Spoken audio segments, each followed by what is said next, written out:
Well, first of all, thank you for the warm welcome. It's fantastic for me to be back in India. Obviously, it's personally very special for me to be here, particularly with Akshata, and we've thoroughly enjoyed the first few hours of our trip so far. Now, when it comes to Ukraine and Russia and the conflict, one thing I will be doing is highlighting that the devastating impact that Russia's illegal invasion is having on millions of people around the world, particularly on food prices. Russia recently has pulled out of a grain deal that was shipping grain from Ukraine to many poor countries around the world, and now you've seen food prices go up. That's causing suffering for millions of people. It's not right, and one of the things I'll be doing is making people aware of that impact of Russia's illegal war. So do you think it will have an impact on, will cast a shadow on the consensus? Do you think there will be a problem, the final outcome of G20? No, I think there'll be many things that we'll be discussing here at the G20 under India's leadership, and I'm confident that we'll make very good progress on a range of different issues. I think G20 has been a huge success for India. India is the right country at the right time to be hosting this, and I feel we're going to have a very good couple of days of deliberations and decisions made. How do you like the theme? I think it's a great theme, and actually, when you say one family, you know, I'm an example of the incredible living bridge that Prime Minister Modi described between the UK and India. You know, that almost 2 million people like me in the UK of Indian origin. That's why it's very special for me to be here as British Prime Minister, you know, in the country where my family are from. So can you give us some sense of a connect with India, like your roots here?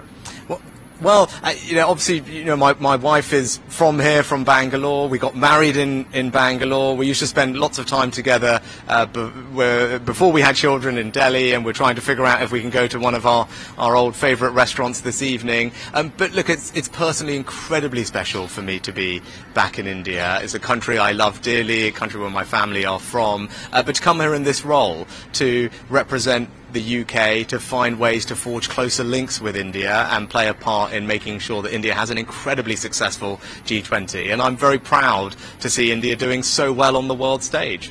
Sir, coming to the bilateral part of it, a free trade agreement is underway, under discussion between the two countries. How soon can we expect to complete?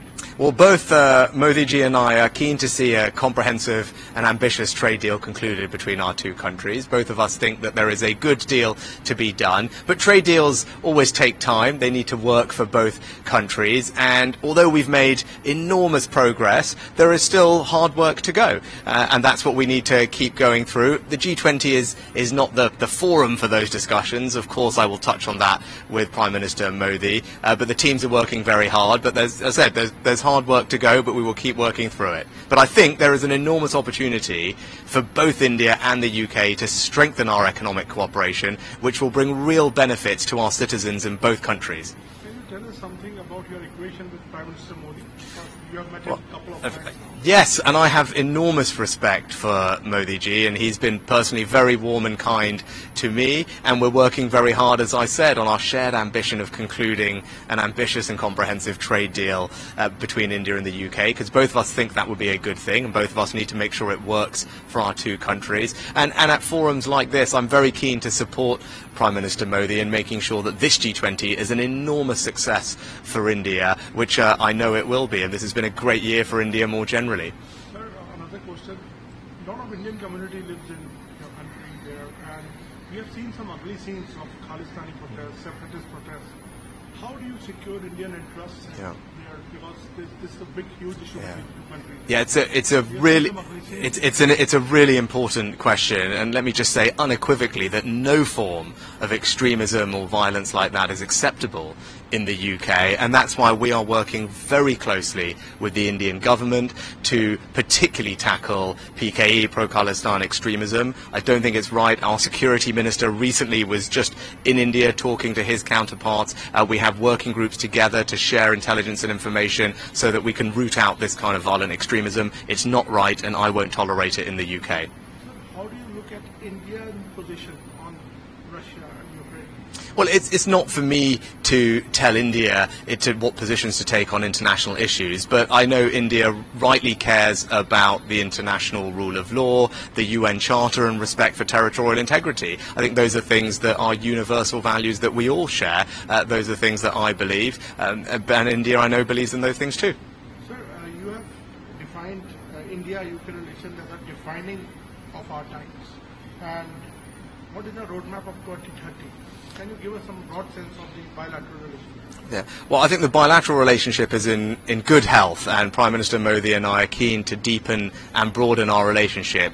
The FTA is an obvious way for us to do that, which is why it remains our priority. And as I said, hard work to go, but I hope we can conclude a successful FTA. I think we can strengthen our security relationship as well. That's something that I've spoken to the Prime Minister about. And then something I'm particularly excited about is increasing the collaboration between our incredible researchers, our scientific community, our universities. The UK and India are two of the leading science technology superpowers of the world, and I think if we work more closely together, we can create jobs, create new businesses, and help solve some of the world's most pressing problems. My last question to you. You talked about your roots in India. People also much talk about your roots. You are connected to Hinduism. You wear this, rolling in your hands. Tell us something about it.